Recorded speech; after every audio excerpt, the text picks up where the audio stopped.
예, 오늘 말씀은 사도행전 20장 23절, 24절입니다.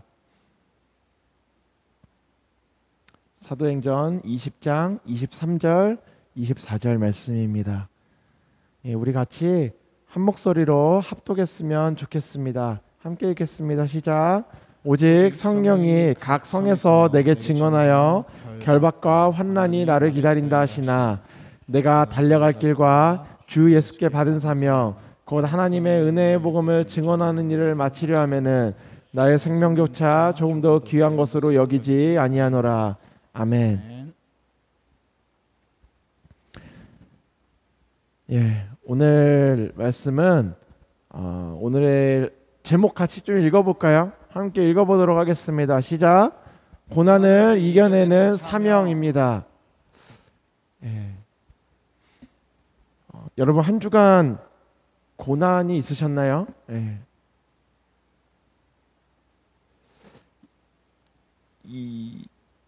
계속해서 말씀을 준비할 때 고난이라고 하는 것에 대해서 묵상하게 되는 것 같습니다.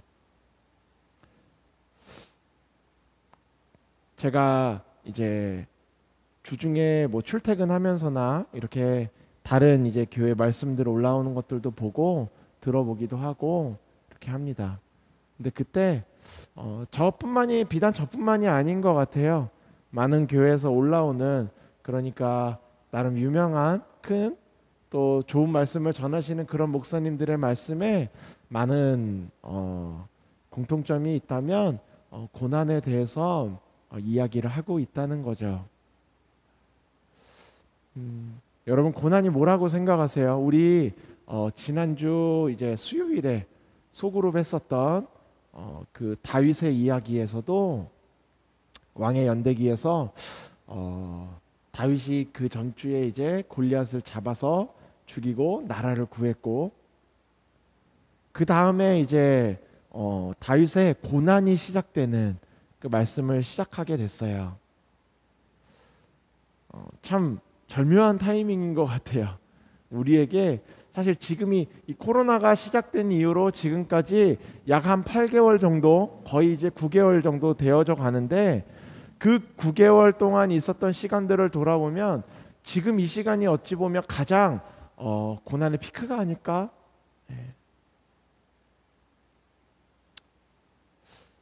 뭔가 상황이 어려워지는 것만이 아니라 많은 어려움이 겹쳐지고 계속해서 이 중첩된다 그러죠. 어떤 뒤에 있었던 어려움이 사라지고 다음 어려움이 나타나는 게 아니라 전에 있었던 어려움이 그대로 유지되는데 또 다른 어려움은 그 위에 쌓이고 또 다른 어려움이 그 위에 쌓여서 지금 우리가 짊어지고 가야 되는 어려움은 우리가 느끼기에는 굉장히 큰 어려움인 것 같아요. 단순히 예배를 뭐 대면으로 하냐 비대면으로 하냐가 아니라 많은 어려움이 있습니다. 사람들의 시선도 점점 갈수록 안 좋아지고요. 어쩌면 많은 교회 다니는 사람들이 이것에 대해서 의문을 가질 수도 있을 것 같아요.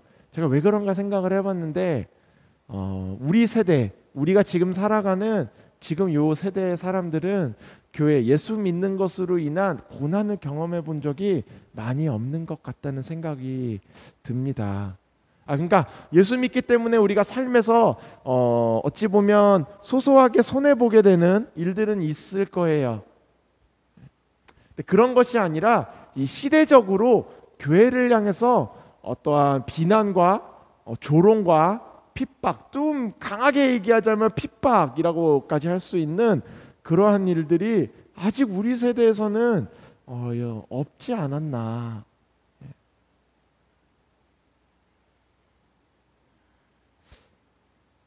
우리가 지금 살면서 요즘 시대가 참 어려운 건 그리고 정말 고난이라고 할 수 있는 건 뭐냐면 그리스도인으로 살아가고 있는데 전에 없었던 어떤 나의 그 그리스도인이라고 하는 나의 그 정체성, 아이덴티티 때문에 내가 받게 되는 고통이 있다는 겁니다. 예, 물론 기사에서 나오고 있는 대로 몇몇 교회들의 부족함과 잘못이 있을 수 있어요. 그리고 그들로 인하여 교회가 같이 욕을 먹고 있다는 것도 맞는 말입니다. 그런데 그들로 인해서 욕을 먹든 안 먹든 어쩌면 우리 안에는 억울함이 있을 수도 있어요. 내가 잘못했냐? 야, 우리 교회는 마스크 잘 쓰는데, 야, 우리 교회는 밥도 안 먹었는데, 우리 교회는 이러한 잘못한 적이 없는데, 야, 우리는 방역수칙 잘 지켜가고 있는데 왜 우리는 이렇게 어려움을 쟤네 때문에, 소위 말해 쟤네들 때문에 우리가 어려움을 겪어야 돼? 아, 왜 쟤네 때문에 우리까지 욕을 먹어야 돼? 그런 이야기를 많이 듣습니다. 이제 점점 어린 아이들, 그러니까 미성년자, 중학교, 고등학교, 또 초등학교 이런 아이들이 점점 이제 자기가 교회 다닌다, 예수 믿는다라는 얘기를 하는 게 조금씩 마음에 짐이 되고 있는 시대가 오고 있다는 거예요.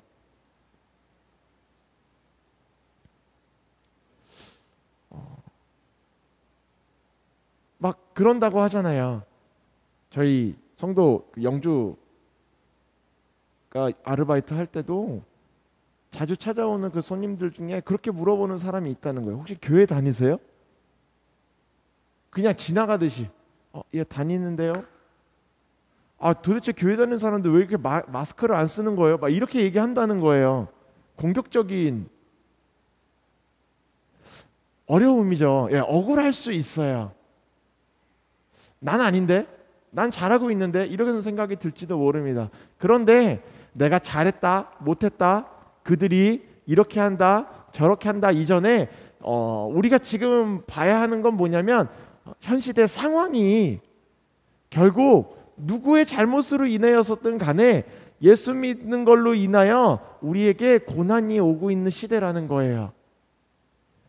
그리고 그것은 우리가 지금까지 살아오면서 우리 언약교회 성도들의 대부분의 나이는 30대 초중반, 중후반 이렇게 30대 사람들, 20대도 약간 있죠. 근데 그 사람들, 우리 언약교회 성도들 안에서 예수 믿는 걸로 인하여 정말 시대적인 핍박을 경험해 본 사람이 아직 우리 안에는 없었다는 거예요. 처음 있는 우리를 향한 예수 믿음으로 인해서 생기는 고난입니다. 그게 누명으로 인한 거든 억울한 거든 어떠한 걸로 인한 거든 정말 잘못을 했건 안 했든 예수 믿음으로 인해서 우리에게 고난이 닥쳐오고 있다는 거예요. 그런 생각이 듭니다. 어려움이 있어요. 우리의 어떠한 직업적인 부분에 사회적으로, 관계적으로 많은 어려움이 있어요. 그런데 우리에게 지금 가장 어려운 일은 무엇이냐면 예수 믿는 걸로 인하여 우리에게 점점 손가락질을 한다는 거예요. 뉴스 기사들을 보면 많은 기사들이 교회의 어떠한 연약함과 잘못에 대해서 이야기합니다. 뭐 제주도에 살고 있는 어떤 목사님 부부가 어디 경로를 숨겨가지고 확진자가 더 늘었다, 이런 기사들이 이제는 당당하게 나와요. 막 지역까지 구체적으로 나오면 이름 빼고 다 나오는 것 같아요. 그러면 그 댓글에는 수많은 사람들이 똑같이 손가락질합니다. 참 보기 민망할 정도로 많은 욕설도, 때로는 조롱도 달려. 예수 주식회사냐?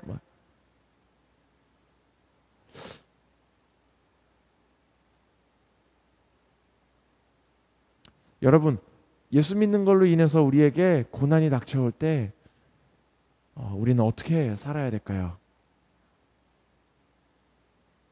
이게 얼마나 갈지는 아무도 모를 거예요. 내년에 백신이 발견되면, 백신이 생겨나면 괜찮을까요? 아닐 수도 있어요. 어떻게 될지 지금 현재 흘러가고 있는 시국에 그 누구도 정확한 답을 내어놓지 못할 겁니다. 그렇다면 우리는 지금 현재 우리를 향해서 밀려오고 있는 이 고난에 대해 우리는 좀 진지하게 생각해 봐야 돼요. 계속해서 이 고난이 우리를 향해, 나를 향해, 그리스도인을 향해서 밀려온다면 나는 어떻게 할 것인가?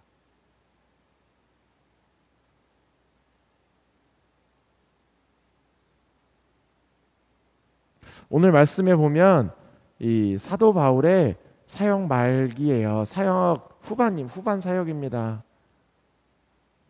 바울이 그 전도 여행을 마치고 예루살렘으로 내려가고 있어요. 예루살렘으로 내려갈 때 뭐라고 하냐면 오직 성령이 각성해서 내게 증언하여 결박과 환난이 나를 기다린다고 한다. 어디에 갔더니 누구 선지자가, 어디에 갔더니 어떤 예언하는 자가 기도만 하면 뭐라고 하냐면 예루살렘으로 가면 잡혀갈 것이다. 핍박당할 것이다. 예루살렘으로 가면 묶임을 당해 끌려갈 것이다. 계속해서 그러한 이야기들을 하고 있다는 거죠. 성령이 각성해서 증언하고 있다는 거예요. 실제로 바울의 삶은 우리가 바울에 대한 이야기를 제가 말씀을 나눌 때마다 했었던 것처럼 바울의 사역은 그렇게 평탄하진 않았어요. 성령이 강하게 역사하시고 항상 바울과 또 그와 함께했던 바나바나 실라나 그와 함께하는 동역자들 가운데 성령의 역사가 강하게 나타났지만 그와 또 동시에 바울의 사역은 굉장히 많은 고통과 고난이 따르는 삶이었어요. 오죽하면 바울이 자기 사역의 말미에 자기 사역에 대해 적을 때, 그리고 몇몇 교회들이 바울의 사도성을 가지고 논란이 생겨났어요. 네가 어떻게 사도냐? 라는 이야기를 할 때 바울이 자신의 사도성에 그 이야기들을 하는 시간 가운데 자신이 얼마나 많은 그리스도를 위하여 얼마나 많은 고난을 받았는지에 대해서 이야기합니다. 강도를 만나 죽을 뻔하고 40에 하나 감한매를 수차례 맞고 풍랑을 만나 내가 빠져 죽을 뻔했고 내가 돌에 맞아 죽을 뻔했고 이렇게 죽을 뻔하고 저렇게 죽을 뻔하고 이렇게 고통당했다. 내가 감옥에도 갇혀봤고 억울하게 내가 두대로 맞기도 해봤다. 채찍질도 당해봤다. 바울의 사역은 굉장히 어려움이 있었어요. 그런데 여러분, 바울이 지금 예루살렘으로 내려가는 바울의 사역의 후반이에요. 이제 마무리가 되어져 가는. 근데 그때에 성령께서 뭐라고 하냐면 바울에게 고난을 이야기합니다. 뭔가 우리가 생각할 때는 좀 바울의 사역이 가다가 쫙 꼽히고 안정적으로 자리도 잡고 그렇게 갔으면 어쩌면 얼마나 좋을까요? 어쩌면 그렇게 되면 우리가 살아가는 그리스도인의 삶에도 뭔가 꽃길이 좀 보여지는 것 같을 거예요. 그런데 오늘 바울의 사역 후반을 보면 성령께서 계속 그를 끌고 가는데 22절에 뭐라고 얘기하냐면 바울이 그렇게 예루살렘으로 내려가고 있는 그 걸음이 바울의 걸음이 아니라 나는 성령에 매여 예루살렘으로 가고 있다고 얘기하고 있어요. 성령에 매였다고 얘기합니다. 그러니까 성령의 강권적인 인도하심이 바울과 함께 하는데 그 강권적인 강한 성령의 역사 가운데 뭐 병고침이나 여러 가지 이적도 예수 믿는 사람이 더하여지는 놀라운 일들도 일어나지만 또 동시에 어떤 일이 일어나고 있냐면 성령께서 인도해 가시는 그 길이 고난으로 향하고 있는 길이라는 이야기를 하고 있는 거예요. 나는 성령에 매여 예루살렘으로 가는데 거기서 무슨 일을 당할런지는 내가 알지 못하겠다. 그런데 오직 한 가지, 그곳에서 내가 내려가는 길을 만나는 수많은 사람들이 성령께서 그들을 통하여 증언하시는데 결박과 환난이 나를 기다린다고 한다.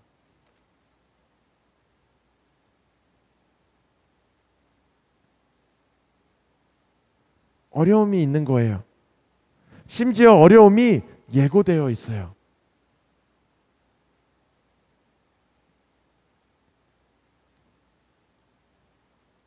여러분, 우리의 삶에 고난이 있을 때 우리가 지난주 수요일에 소그룹 할 때 사람들과 나누었었던 것들 중에 그런 게 있었어요. 당신은 고난이 올 때 그 고난을 어떻게 이겨냅니까? 그 고난을 헤쳐나가는, 넘어가는 당신만의 어떤 비결이 있나요? 뭐 잡니다. 뭐 자는 사람도 있고요. 뭐 여러 가지 자기 각자만의 어떠한 것들이 있어. 뭐 심지어 말씀을 본다는 사람도 있었고요. 또 어떤 여러분들 중에는 다양할 거예요. 어떤 고통이 찾아와서 어려운 상황, 내 마음이 힘들어질 때 그 상황을 어떤 사람은 막 먹기도 하고요. 어떤 사람은 친구들을 만나서 막 놀기도 하고 놀면서 좀 잊어보려고도 하고 여러 가지 방법들이 있을 거예요. 그런데 오늘 말씀에 나타나는 바울의 이 고난은 어떤 고난이냐면 하나님께서 인도하시는, 그리고 피할 수 없고 그의 힘으로 어떻게, 그의 능력과 힘으로 어떻게 그냥 단순히 헤쳐나가고 넘어가고 해결해 버릴 수 없는 커다란 이 고난이라는 겁니다. 마치 뭐와 같냐면 지금 시기적으로 나타나고 있는 코로나로 인해서 생겨나는 수많은 고난과도 같지 않을까? 그래서 세상이 당하고 있는 고통만이 아니라 우리 교회, 예수 그리스도를 주라 시인하는 그 교회를 향해서 오고 있는 그 고난은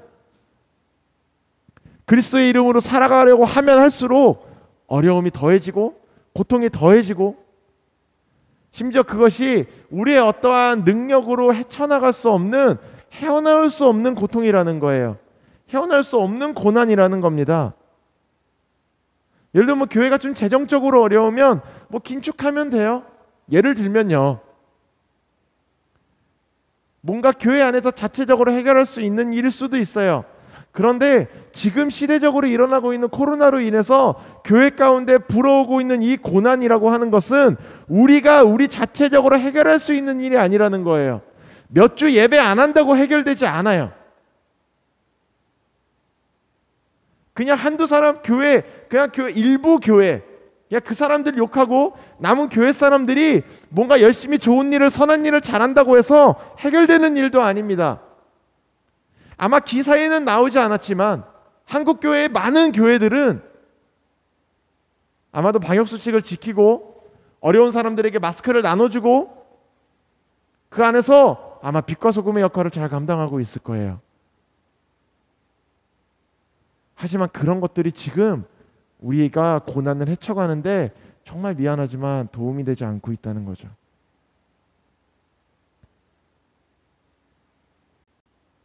우리 옛날에 태안에서 기름이 한번 샜었죠. 태안 앞바다가 싹.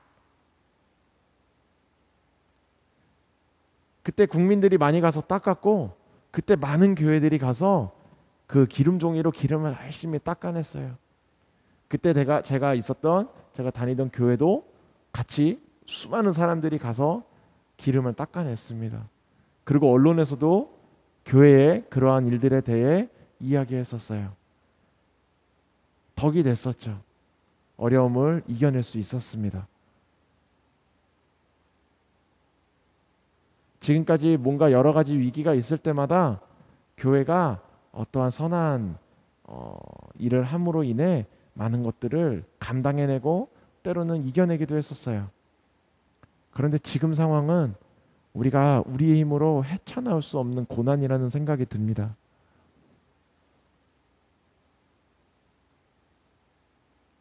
누구 잘못을 따지자는 이야기가 아니에요. 누구 때문에 교회가 이렇게 됐다. 그러니까 어디 교회가, 아니, 그런 얘기가 지금 의미 있는 얘기가 아니에요. 중요한 건 뭐냐면 우리가 그러했든 그러하지 않았든, 우리가 하나님의 뜻대로 살았든 하나님의 뜻대로 살지 않았든, 우리의 예배가 거룩했든 거룩하지 않았든, 그것에 상관없이 지금은 시대적으로 그리스도인을 향해서 고난이 닥쳐오고 있는 시기라는 겁니다. 여러분, 그 고난을 어떻게 헤쳐나가실 겁니까? 오늘 바울의 말씀을 보면 24절에 내가 달려갈 길과, 그러니까 23절까지 뭐라고 얘기하냐면 결박과 환난이 나를 기다리고 있다고 한다. 하지만 however, 내가 달려갈 길과 주 예수께 받은 사명, 곧 하나님의 은혜의 복음을 증언하는 일을 마치려 하면은 나의 생명조차 조금 더 귀한 것으로 여기지 아니하노라.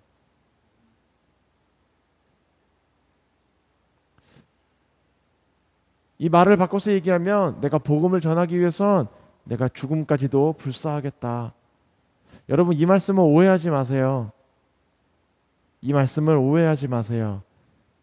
이 말씀이 다른 규칙들 다 어기고 아무렇게나 막 예배해도 된다는 얘기를 하자는 게 아닙니다. 이 말씀이 하고자 하는 얘기는 이 22절, 23절 그리고 20장 전반 21장, 22장까지 바울에게 몰려오는 고난이 예고되었어요. 성령으로 인하여 증언되었어요. 결박과 환난이 기다리고 있다고 한두 사람이 아니라 만나는 사람마다 고난을 이야기하는데 오늘 말씀에 그럼에도 불구하고 바울이 걸어갈 수 있는 게 뭐냐는 거예요. 무엇이 바울을 계속해서 걸어가게 했냐는 거죠. 어찌 보면 무엇이 바울을 고난 속으로 걸어 들어가게 했냐고요. 이 이야기를 하자 함께 있는 성도들이 울어요. 그 다음 21장에서도 바울이 이 이야기들을 다 합니다. 함께 있는 교회가 그를 위해서 막 울어요. 그러니까 바울이 울지 말라 그럽니다. 어찌하여 울어서 내 마음을 무겁게 하느냐. 바울은 여전히 걸어갑니다.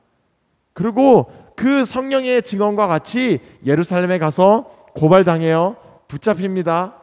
그래서 로마로 자기가 가이사에게 직접 항소하겠다. 로마를 향해 갑니다. 그곳에서 풍랑을 만나다 죽을 뻔하기도 하고 여러 가지 일들을 겪다 결국 로마에 가서 그곳에서 가택연금을 당하죠. 그리고 그리스도인에 대한 핍박이 시작되고 바울이 그곳에서 순교하게 됩니다.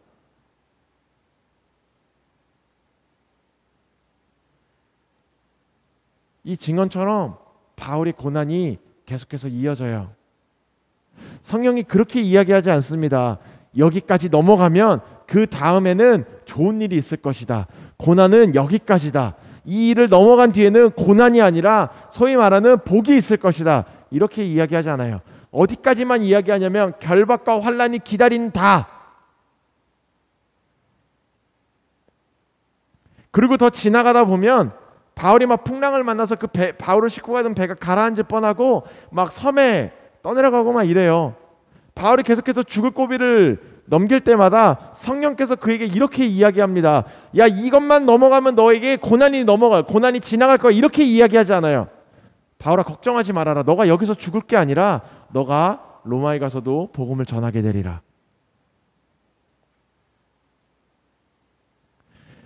바울이 이 고난이 있음에도, 예비되어진 고난이 있음에도 걸어갈 수 있었던 건 뭐냐면 그에게 주 예수께 받은 사명이 있기 때문입니다. 그 사명이 무엇입니까? 하나님의 은혜의 복음을 증언하는 일이에요. 하나님이 그 사울을 불러다 다메섹에서 예수께서 그를 만나 그를 바울로 변화시킬 때에 아나니아가 질문합니다. 주여, 저 사람을 모르십니까? 예수 믿는 사람은 얼마나 핍박합니까? 그때 왜 뭐라고 합니까? 아나니아야, 저 사람은 내가 이방인을 위하여 준비한 나의 그릇이다. 그리고 그에게 예수님이 바울에게 나타날 때 뭐라고 합니까? 나는 너가 핍박하는 예수다. 바로 그가 대면한 뒤에도 그를 죽이지 않아요. 하나님이 그를 쳐서 죽이지 않습니다. 예수께서 그를 쳐내지 않고 그에게 은혜를 베풀어요.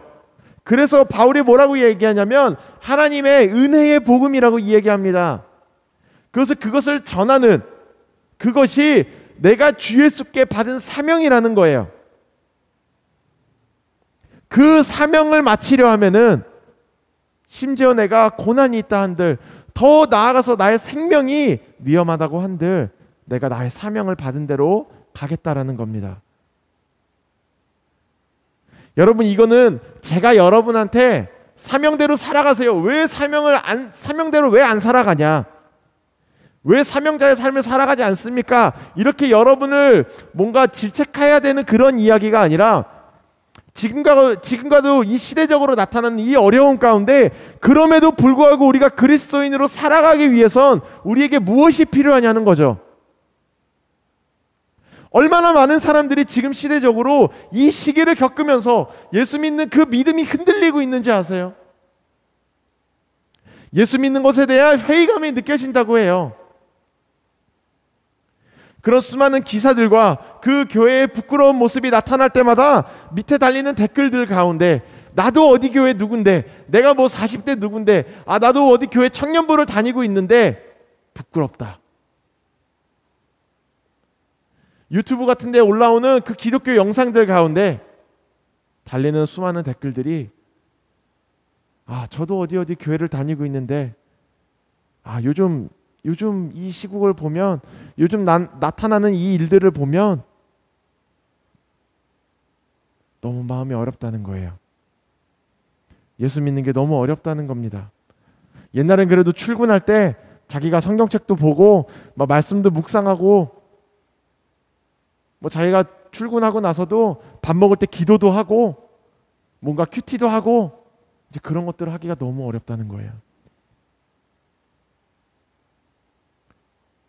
그 사람들의 믿음이 이렇다 저렇다 이야기할 생각은 없습니다. 그런데 그 사람들만 그럴까요? 우리 안에서는 그 예수 믿음으로 인해서 생겨나는 그 고난으로 인해 우리 마음에 어려움이 없을까요?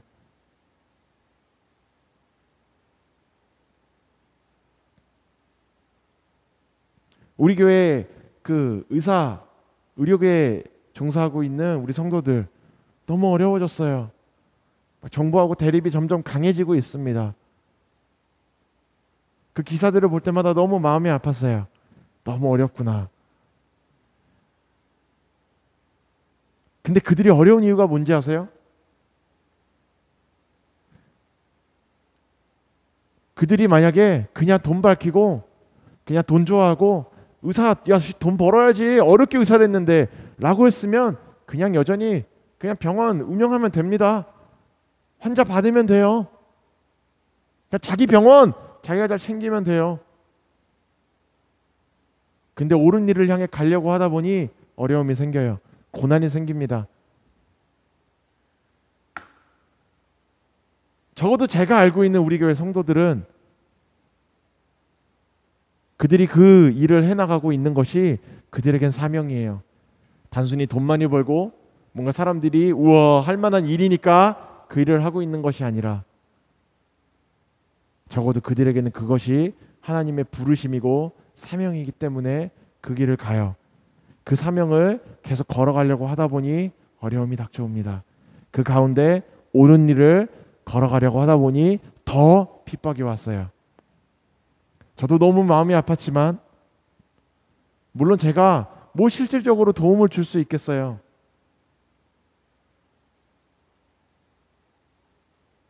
그러한 어려움이 있을 때 제 주변에 있는 수많은 목회자들, 선배들, 동기들, 후배들 그 목회에 대한 너무 어려움이 강한 거예요. 여러분 다른 분들은 안 그럴까요? 계속해서 어려움이 닥쳐온다면 점점 어려움이 강해진다면 정말 그 예수 믿는 것에 대한 너무 마음에 무거움이 생겨날 거예요. 예수 믿지 않는 사람도 힘든 시기인데 예수 믿는 사람은 더 힘든 시기예요, 여러분. 그런데 그 길을 어떻게 계속해서 걸어가겠습니까? 무엇에 매달려 가시겠어요? 바로 그리스도인은 내가 예수께 받은 사명이 무엇인지 점검해 봐야 합니다.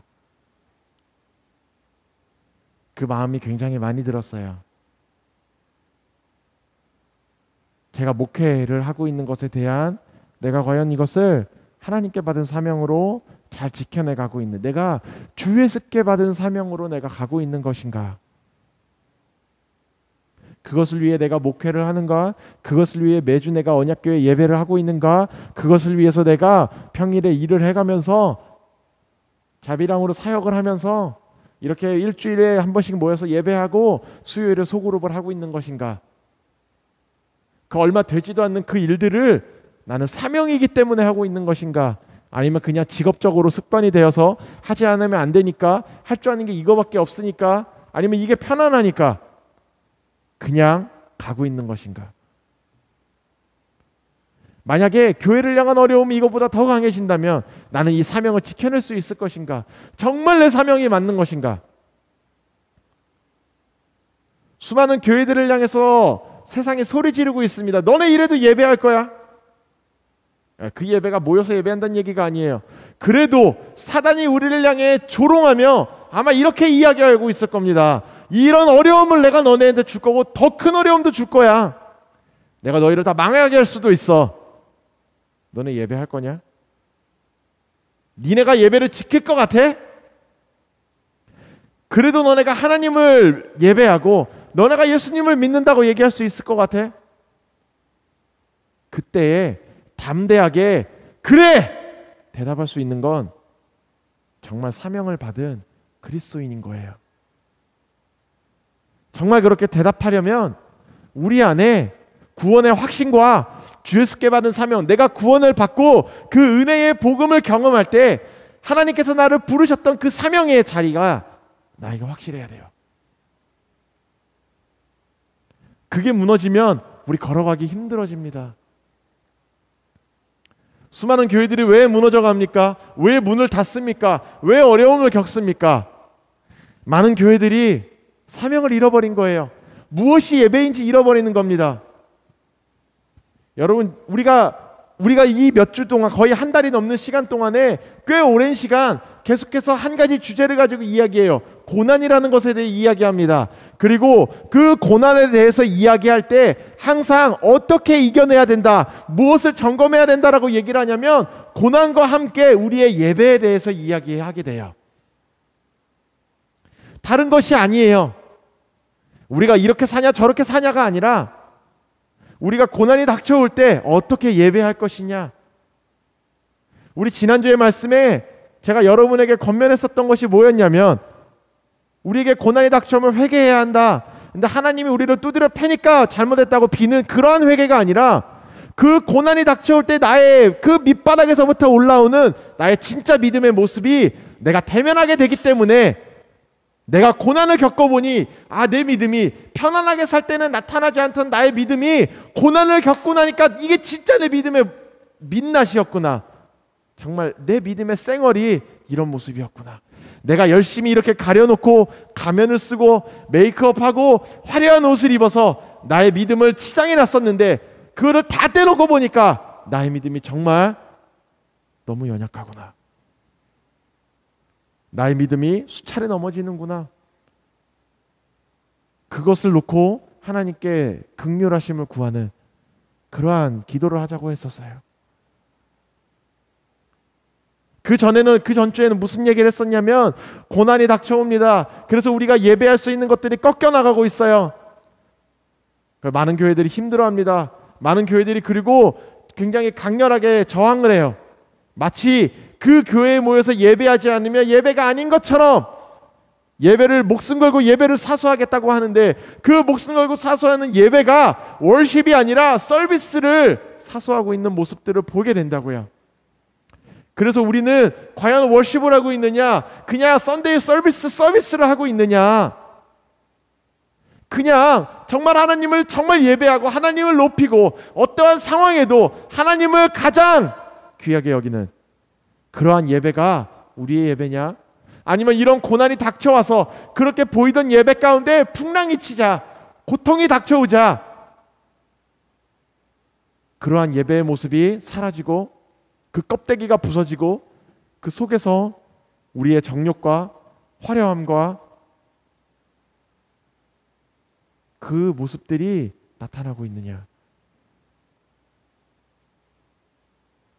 정말 잘 살펴봐야 된다는 거예요. 계속해서 고난이 우리에게 오는 것에 대해 교회가 반응해야 되는 건 그래서 우리는 예배하느냐? 그래서 우리는 어떻게 예배하냐? 그래서 우리에게 예배란 무엇이냐? 그래서 우리는 하나님을 예배하느냐? 그리고 우리가 그 예배를 하기 위해 우리 안에 사명이 있는 그 사명이 살아있느냐?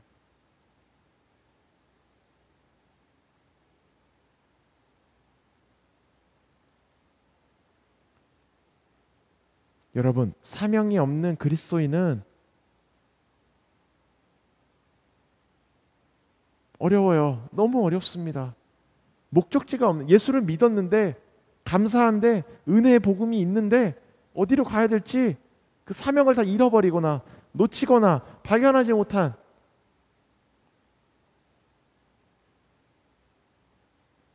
정말 하나님의 은혜의 복음, 그것을 받은 그 경험이, 그 열기가, 그 사랑의 기억이 우리 안에서 식어져 있다면 우리는 그 주 예수께 받은 사명이 식어져 있는 겁니다. 그러면 우리가 몸부림친다 한들 이 작은 고난을, 작은 어려움을 헤쳐나갈 땐 때로는 우리의 몸부림으로 지나가질 때가 있어요. 하지만 여러분, 지금 우리에게 닥쳐와 있는 이 고난은 우리의 힘으로 우리가 몸부림친다고 지나갈 수 있는 것이 아니에요. 반드시 무엇이 필요하냐면 주 예수께 받은 사명을 가지고 걸어갈 때 성령께서 함께 하심이 필요하다는 거죠. 성령의 능력이 필요하다는 겁니다. 성령의 역사하심. 그래서 바울이 이 본문 이후에도 경험하게 되는 수많은 어려움과 죽을 뻔한 고비를 겪는 그 순간순간에도 매 순간 성령께서 그에게 뭐라고 하시냐면, 바울아 걱정하지 말아라, 바울아 두려워하지 말아라, 내가 너의 그 사명을 내가 감당하도록 하겠다. 너가 이곳에서 죽지 아니하리라. 그 성령에 붙잡아 주시는 시간이 있다는 겁니다. 지금 사명의 길을, 사명자의 길을 걸어가고 있다면 그 길을 꼭 붙잡으십시오.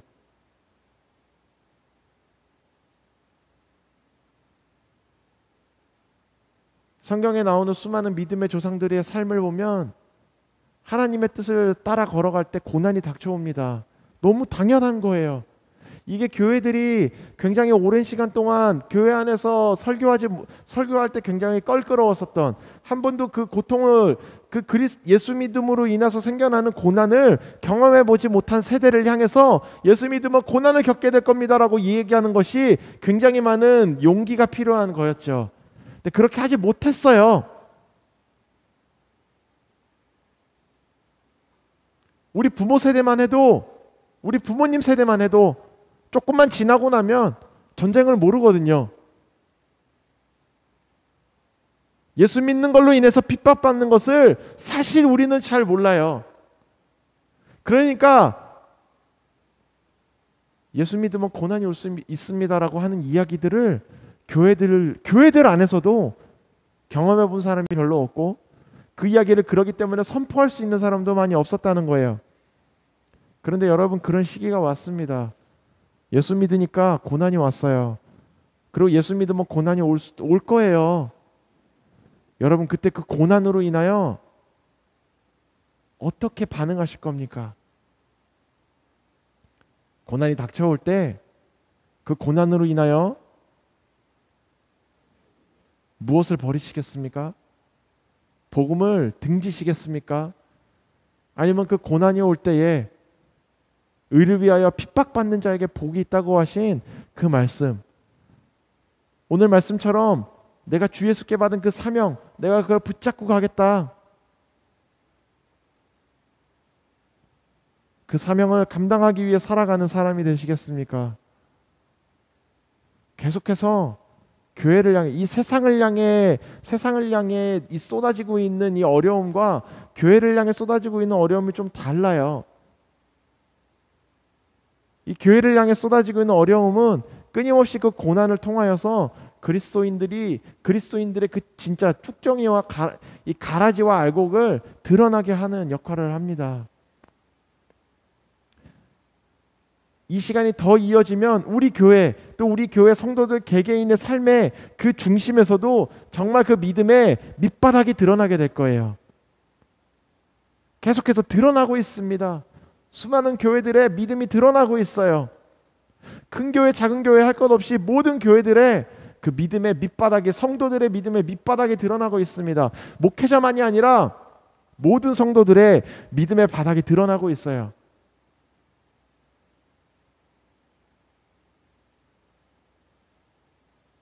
시험을 이기는 자에게는 생명의 면류관을 주신다고 하셨어요. 그것은 우리가 주 예수께 받은 사명을 발견해야 됩니다. 고난을 어떻게 이겨내겠습니까? 사명을 발견해야 돼요. 이 사명이라고 하는 건 무거운 짐을 지우는 게 아니에요. 여러분, 사명 이렇게 얘기하면 되게 막 좀 부담되잖아요.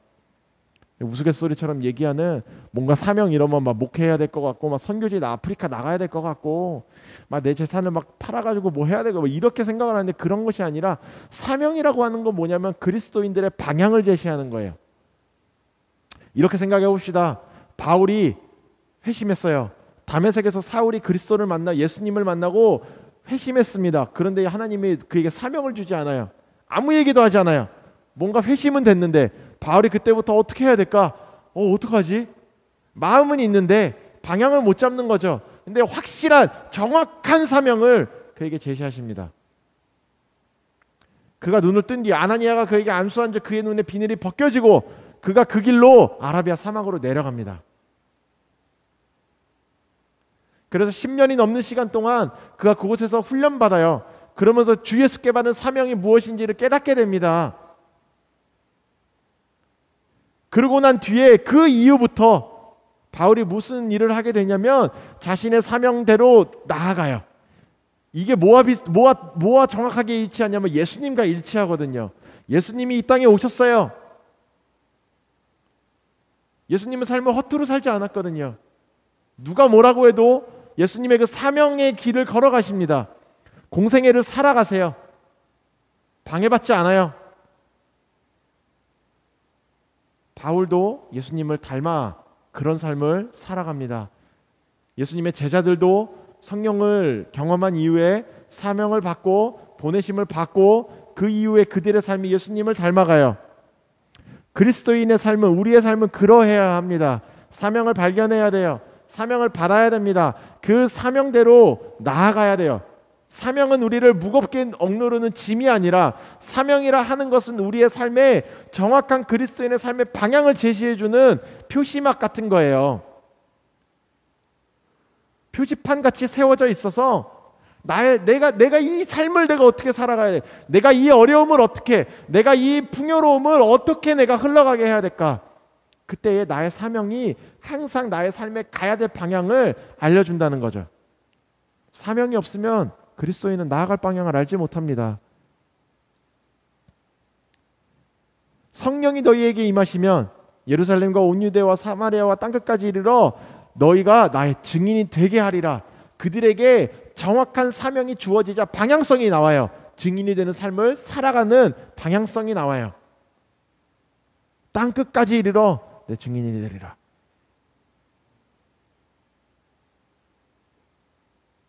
여러분, 사명을 찾아내고 사명을 붙잡고 감당하는 데에 우리의 삶을 걸어봅시다. 그러면 우리의 삶을 부담스럽고 어렵게 만드는 하나님이 아니라 우리를 보호하시고 우리의 삶에 나아갈 방향을 명확하게 제시하시는 성령의 인도하심을 따라갈 거예요.